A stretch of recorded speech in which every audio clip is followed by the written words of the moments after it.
बिस्मिल्लाहिर्रहमानिर्रहीम, अस्सलाम वालेकुम। Welcome back to reaction channel guys. मैं हूँ देवाशीष।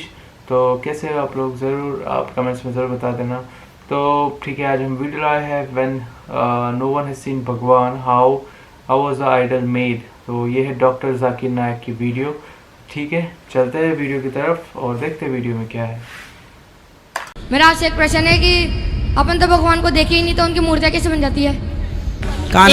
एक प्रश्न और है, अगर कोई व्यक्ति मर जाता है, उसकी योनि कोई कीड़े के अंदर बन जाती है, और अगर वो कीड़ा किसी के पाँव के नीचे आके मर जाए तो वही योनि मिलती है, फिर दूसरी मिलती है। Hello friends, welcome back to another video. दोस्तों, आज की वीडियो बहुत ही इंटरेस्टिंग होने वाली है, बहुत ही इंफॉर्मेटिव है, क्योंकि आज की वीडियो के अंदर एक बच्चे ने पंडित से बड़ा ही मजेदार सा सवाल किया है। और इस तरह के सवाल कभी आपके भी जहन में आए होंगे कि भगवान तो निराकार है, भगवान तो दिखते ही नहीं है, भगवान का कोई स्टैचू मूर्ति नहीं है, तो भगवान की मूर्तियां कैसे बन जाती हैं? अपने आप में ये एक बहुत बड़ा सवाल है और पंडित ने उसको क्या जवाब दिया ये तो देखेंगे ही, और फिर डॉक्टर जाकिर नायक साहब इसके बारे में क्या कह रहे हैं। दोनों ही वीडियोस आपने देखनी है और कमेंट सेक्शन में अपनी कीमती राय का इजहार करना है। सो चलिए बिना किसी देरी के आज की वीडियो शुरू करते हैं। राधे राधे गुरुजी। आपके चरणों में मेरा कोटि कोटि नमन। खुश रहिए। मेरा आपसे एक प्रश्न है कि अपन तो भगवान को देखे ही नहीं, तो उनकी मूर्तियाँ कैसे बन जाती है? भगवान को देखे नहीं तो मूर्तियां कैसे बन जाती हैं? भाई, भगवान को जिनने देखा था, वेद पुराणों में सुनो, वेद पुराणों में भगवान के स्वरूप का वर्णन लिखा हुआ है कि भगवान की आँख ऐसी, नाक ऐसी, गाल ऐसे, मुंह ऐसे, बाल ऐसे। तो जो लिखा है उस लिखे के अनुसार ठाकुर जी का विग्रह तैयार हो जाता है कि आँख ऐसी तो ऐसी बनाओ, कान ऐसी। एक प्रश्न और है, अगर कोई व्यक्ति मर जाता है, उसकी योनि कोई कीड़े के अंदर बन जाती है, और अगर वो कीड़ा किसी के पाँव के नीचे आके मर जाए तो वही योनि मिलती है, फिर दूसरी मिलती है। अब वो योनि फिर बदलती रहती है ना, बदलती रहती है। 84 लाख योनियों में फिर भगवान निर्णय लेंगे कि अब इसे किस योनि में डालना है। अच्छा, थैंक यू। इसमें कुछ आपको गैर वाजिब लगे तो मुझे। नहीं भाई साहब अवतार सिंह, आपने बहुत अहम सवाल किया और एक बेहतरीन सवाल किया, और इस सवाल के जरिए कुछ लोगों के दिमाग में जो गलतफहमी वो भी इंशाल्लाह दूर हो जाएंगी, और आपके साथ जो गलतफहमी वो भी इंशाल्लाह दूर हो जाएंगी। आपने बिल्कुल सही फरमाया कि हिंदू धर्म हिंदू ये समझते हैं कि जब पत्थर को पूछते हैं तो एनर्जी, आपने साइंस के बारे में कहा एनर्जी है आपके इसमें, एनर्जी मेरे इसमें, मैं एनर्जी के बारे में बिल्कुल मुझे कोई इख्तिलाफ नहीं है, एनर्जी है। लेकिन ये कहना कि ये एनर्जी अल्लाह है, ये एनर्जी खुदा है, ना कुरान में लिखा है ना वेद में लिखा है। पॉइंट नंबर 1, ये आपकी गलत फहमी है कि ये एनर्जी खुदा है। कुरान में लिखा है कि उसके जैसा कोई नहीं है, there is nothing like it, वलम यकुल लहू कुफुवन अहद, उसके जैसा कोई नहीं है। यही चीज बाइबल में लिखा है, there is nothing like unto it in the heaven above, in the earth beneath, in the water beneath the earth. भगवान के जैसा मुमकिन ही नहीं कोई भी चीज, आसमान में हो, धरती पे हो, जमीन पे हो, ना कंकर, ना पत्थर, ना मूर्ति। वो ही लिखा है वेद में, न तस्य प्रतिमा अस्ति, उस भगवान का कोई अक्स नहीं, कोई पेंटिंग नहीं, कोई फोटोग्राफ नहीं, कोई मूर्ति नहीं। तो ये लिखा है धार्मिक किताबों में, लेकिन धर्म के मानने वाले अपनी आसानी के लिए तब्दील कर रहे हैं। मिसाल के तौर पे आप सपोज बिजनेसमैन हैं, आप एक कंपनी के मालिक हैं, आप एक अपना पुराना उसूल, किस तरीके से कंपनी चलना चाहिए, उसूल से चलते आ रही है। आपके कोई नई मैनेजर आते उसूल को बदल देते, आपके उसूल के खिलाफ काम करते, बोलते क्या ये और बेहतर होगा, इससे मुनाफा ज्यादा होगा। आपके उसूल है कुछ, आपके उसूल होंगे कि मैं ईमानदारी से काम करूं, आपके मैनेजर के उसूल होंगे ईमानदारी को छोड़ो, पैसे ज्यादा कमाने का। आपको जब पता चलेगा आपका मैनेजर आपके उसूल को तोड़ रहा है, बोलेगा मालिक ज्यादा पैसे मिलेंगे, रिश्वत दो, आप उससे सहमत है? आप बोलेंगे ज्यादा पैसे छोड़ो, मिलते क्या नहीं मिलते, रिश्वत देना हराम है। तो इस तरीके से अल्लाह ताला ने बुनियादी बातें कह चुकी है किस तरीके से उस ईश्वर की इबादत करना। अभी इंसान अपनी गलतफहमियों में अल्लाह ताला खुदा ईश्वर की बात छोड़ के खुद के तरीके से इबादत करने लगते हैं, और हम क्या कर रहे, उस अजीम खुदा को गाली देते हैं। हम कहते हैं कि खुदा ने बेटा जना, अस्तगफुरुल्लाह। हम खुदा को उस मूर्ति में ले आते हैं। जब लिखा हुआ है श्वेताश्वेतर उपनिषद में, यजुर्वेद में, न तस्य प्रतिमा अस्ति, उस ईश्वर की प्रतिमा नहीं है, हम मूर्ति बनाते हैं। मिसाल के तौर पे अगर मैं किसी को मदद करता हूं और अगर वो शख्स मुझे जानता नहीं जाकिर कैसा दिखता है,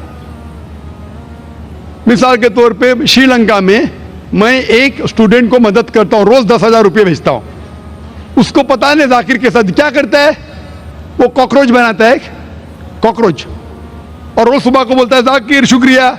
जब मुझे पता चलेगा उसने मुझे कॉकरोच बनाया, क्या मुझे खुशी होगी?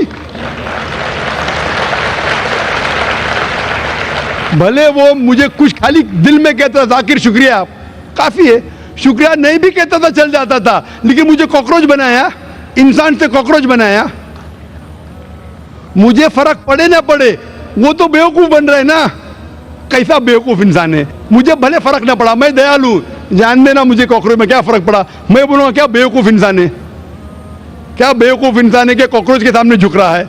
तो इसी तरीके से खुदा ने हर मजहबी किताब में दिखाया हुआ है किस तरीके से उसकी इबादत करें, किस तरीके से उसकी बात माने। हम आते हैं और अपने तरीके से सोचने लगते हैं एनर्जी इज गॉड। कहां नहीं निकला एनर्जी इज गॉड? आपने बिल्कुल आपके सवाल का जवाब खुद आपने दिया। आपने एक मिसाल दी कि हिंदू लोग कहते हैं नमस्ते। नमस्ते का लफ्ज किधर से आता है? आपको शायद पता होगा, नमस्ते आता है इदम नममे से। इदम नममे मतलब मैं आपके सामने झुकता हूं, मैं आपकी इबादत करता हूं, बराबर?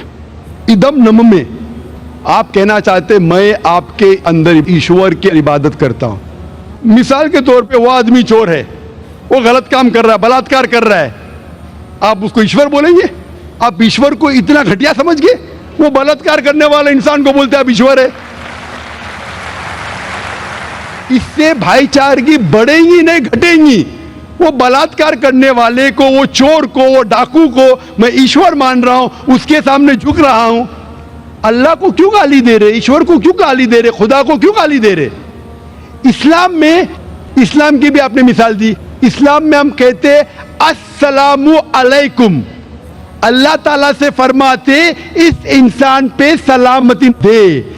चाहे वो अच्छा इंसान है तो भी सलामती देने की बात अच्छी है, चाहे वो चोर या डाकू हो। मैं बोलूंगा अस्सलामु अलैकुम, मैं कह रहा हूं या अल्लाह, या रब, या खुदा, या ईश्वर, या भगवान, इस डाकू पे रहमत फरमा। कुछ बुरी बात है ना? मैं अल्लाह को गाली दे रहा हूं, उसके लिए दुआ दे रहा हूं कि तू गलत काम छोड़ और सही रास्ते पे आ। अगर मैं उसको खुदा मानूंगा तो खुश हो जाएगा, वो और चोरी करेगा, वो और बलात्कार करेगा। कोई भी धर्म में ये नहीं सिखाता। ये धर्म के मानने वाले अपनी खुद की इजाज करते हैं, इसे कहते हैं इनोवेशन, बिदात। जिस तरीके से खुदा ने सिखाया है कि उसकी इबादत करे, उसी तरीके से हमें करना चाहिए। तब्दीली लाएंगे, हम समझ रहे हैं कि भाईचारा बढ़ेगा, भाईचारा नहीं बढ़ेगा, भाईचारा घटेगा। लेकिन अगर मैं आपसे कहूंगा अवतार सिंह अस्सलाम वालेकुम, मैं अल्लाह से दुआ करता हूं कि आप पे सलामती हो, आप पे अमन हो, आप मुझे बोलो, इससे भाईचारा ज्यादा बढ़ेगा या कहने से भाई मैं आपको ईश्वर मानता हूं और फिर आपकी बात नहीं मानूं मैं? फिर अगर आप मुझे बोलेंगे चलो भाई शराब पीने चलो, चलो भाई लड़की के साथ रात गुजारेंगे, तो मैं क्या बोलूंगा? अरे मेरे भगवान मुझे बुला रहा है। तो ये कहना अस्सलामु अलैकुम मतलब मैं अल्लाह से दुआ करता हूं कि ये इंसान के ऊपर सलामती हो। अच्छा इंसान पे भी सलामती कहना अच्छी बात है, बुरा इंसान पे भी सलामती कहना अच्छी बात है। तो इस तरीके से इस्लाम में जो ग्रीटिंग है उससे किसी को नुकसान नहीं होता है, ना it is hypocrisy, it is the best way of भाईचारा। और कुरान में कहा गया है सूरह निसा में, सूरह नंबर 4 आयत नंबर 86 में, 86, वह इज़ा हुई तुम, मतलब अगर कोई आपको सलाम देता है तो आप उससे अच्छा सलाम दो, कम से कम उस जैसा, क्योंकि अल्लाह ताला हिसाब रखता है। मतलब अगर आप अस्सलाम वालेकुम कहेंगे, मुझे कहना चाहिए वालेकुम अस्सलाम व रहमतुल्लाह, अगर आप कहेंगे अस्सलाम वालेकुम व रहमतुल्लाह, मैं कहूँगा वालेकुम अस्सलाम व रहमतुल्लाह व बरकातहू, और बेहतरीन होना चाहिए, या कम अज कम यकसा। इस आप कहेंगे अस्सलाम वालेकुम, वालेकुम अस्सलाम, अल्फाज वही है लेकिन दिल से आ रहा है वालेकुम अस्सलाम, इसमें भी जज्बा ज्यादा है, ये भी बेहतरीन है। तो कुरान में लिखा है कोई भी आपको सलाम करता है उससे बेहतरीन सलाम दो, या उससे बेहतर ना कर सको, कोई कहा अस्सलाम वालेकुम व रहमतुल्लाहि व बरकातहू, कम अज कम उतना दो, वालेकुम अस्सलाम व रहमतुल्लाहि व बरकातहू। ये तालीमात है कुरान में, इससे भाईचारा बढ़ता है। तो गलत तरीके से इबादत करना जो वेद के खिलाफ है, कुरान के खिलाफ है, बाइबल के खिलाफ है, ग्रंथ के खिलाफ है, वो करने से भाईचारा नहीं बढ़ेगा बल्कि घटेगा। तो इसीलिए हम ये जाने, ईश्वर जो हमारा बनाने वाला है, हमारा खालिक है, वो जानता है कि किस तरीके से उसकी इबादत करना चाहिए, वो बेहतरीन जानता है। मिसाल के तौर पे आपको डॉक्टर कोई दवाई देता है कि ये लाल गोली सुबह को लेना, हरी गोली दोपहर को लेना, आप बोलेंगे छोड़ो हरी लाल, मैं नीली गोली खाऊंगा। अरे वो डॉक्टर है, वो जानता है। तो इसी तरीके से हमारा खालिक, हमारा मालिक खुदा है, उसकी बात के ऊपर अमल करना। इसीलिए जो इंसान खुदा की बातों पे अमल करता है उसे कहते हैं इस्लाम, मतलब submit, he is called as a Muslim. तो जो कोई अल्लाह के मुताबिक चलता है उसे। वीडियो में आपने देखा कि बोलते कि जो मूर्ति को पूजते हैं, जो मूर्ति में बोलते हैं कि ये भगवान है, तो डॉक्टर जाकिर नायक बहुत अच्छा रिप्लाई है कि वेदास और उपनिषद में यही लिखा है कि there is only one God, और दूसरी चीज़ लिखी है कि मूर्ति मतलब God has no figure, God has no face, God has nothing. वो कोई भी मूर्ति को पूजना नहीं चाहिए, क्योंकि इंडियन बुक्स में भी यही लिखा है कि कोई भी मूर्ति नहीं है, ना कोई आंखें हैं, ना कोई नाक है, ना कोई चेहरा है, कुछ भी नहीं है। तो ये आई डोंट नो कि इसको कैसे लिया जाए, पर जो भी मूर्ति पूजते हैं वो गलत चीज़ है। फिर एक चीज़ में मानना चाहिए कि there is only one God, और जितना जल्दी हो सके अगर ये समझ जाओगे तो उतना लाइफ अच्छी रहेगी आपके लिए भी। और ये सब फेक चीज़ों पे आप विश्वास नहीं करोगे। तो सिंपल चीज़ है कि there is only one God, और मूर्ति पूजना अच्छी बात नहीं है, तो क्योंकि God has no figure, no face. तो बहुत अच्छी तरह डॉक्टर जाकिर नायक ने समझाया, अच्छी अच्छी एग्जांपल दे के समझाया, और अच्छा लगा सुन के। तो ठीक है, ये था आज का रिएक्शन। कैसा लगा आप ज़रूर लाइक, शेयर और कमेंट्स करके ज़रूर बता देना। और मिलते हैं हम अगले वीडियो में, तब तक के लिए अल्लाह हाफ़िज़, खुदा हाफ़िज़, शुक्रान।